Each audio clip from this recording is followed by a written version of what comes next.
Assalamualaikum warahmatullahi wabarakatuh.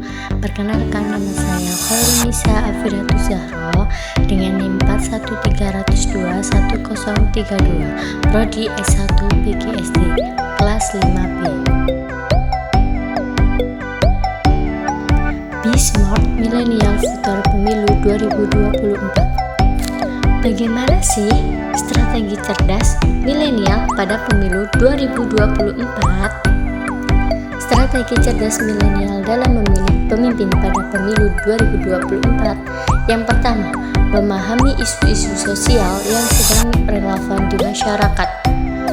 Ketahui dan pahami isu-isu sosial yang sedang relevan di masyarakat, misalnya kemiskinan, pendidikan, lingkungan, atau ketidaksetaraan gender. Pelajari dampak-dampaknya terhadap masyarakat dan bagaimana calon pemimpin berencana mengatasinya. Yang kedua, mengingat pembelajaran IPS di SD. Ingat kembali pembelajaran IPS di masa SD. Bagaimana materi-materi tersebut dapat membantu kalian memahami konteks sosial dan sejarah yang memengaruhi kondisi saat ini. Yang ketiga, pengetahuan tentang calon pemimpin. Sedikit latar belakang visi dan misi calon pemimpin. Bagaimana rekam jejaknya dalam menangani isu-isu sosial? Apakah ada kebijakan konkret yang diusungnya? Bandingkan pandangan dan solusi yang mereka tawarkan dengan pemahaman kalian terhadap isu-isu sosial. Yang keempat, kritis dan analitis. Budayakan sikap kritis dan analitis, jangan hanya terpengaruh oleh retorika manis atau janji-janji kosong. Evaluasilah argumen dan program-program yang ditawarkan oleh calon pemimpin dan pertimbangkan sejauh mana kecocokannya dengan pengetahuan kalian tentang isu-isu sosial. Bagaimana sih sikap untuk meningkatkan kecerdasan pemilih milenial dalam pemilu 2024? Sikap untuk meningkatkan kecerdasan pemilih milenial dalam pemilu 2024. Yang pertama, pahami perubahan dan tantangan terkini. Milenial perlu memahami perubahan dan tantangan yang dihadapi oleh negara. Dengan mengetahui konteks saat ini, kamu dapat membuat keputusan yang lebih baik terkait calon dan partai yang mampu mengatasi permasalahan aktual. Yang kedua, evaluasi kinerja pemerintahan saat ini. Teliti dan evaluasi kinerja pemerintahan ini. Pertimbangkan pencapaian kebijakan serta dampaknya terhadap masyarakat. Pemahaman ini akan membantu dalam menilai keberlanjutan visi dan misi calon. 3. Kenali calon dan partai. Pelajari latar belakang calon dan program partai. Bandingkan visi, misi, dan rencana aksi mereka. Pilih berdasarkan pemahaman yang mendalam terhadap calon dan partai yang sesuai dengan nilai dan aspirasi kamu. Yang keempat, kritis terhadap informasi.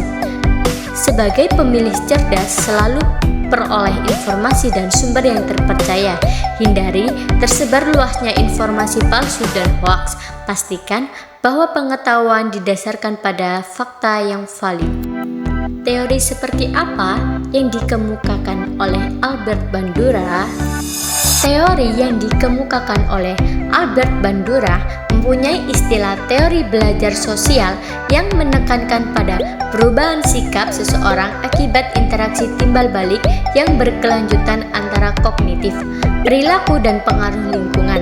Pada hakikatnya, dalam teori ini, perilaku seseorang tidak semata-mata akibat adanya stimulus, melainkan juga akibat interaksi antara lingkungan dengan kognitif individu itu sendiri.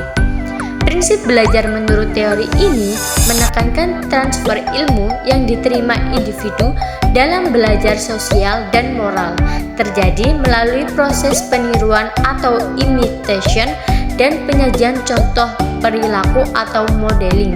Di samping itu, teori ini menjunjung tinggi pentingnya conditioning dengan pemberian reward dan punishment sehingga individu akan berpikir secara matang sebelum memutuskan perilaku sosial yang akan dilakukan.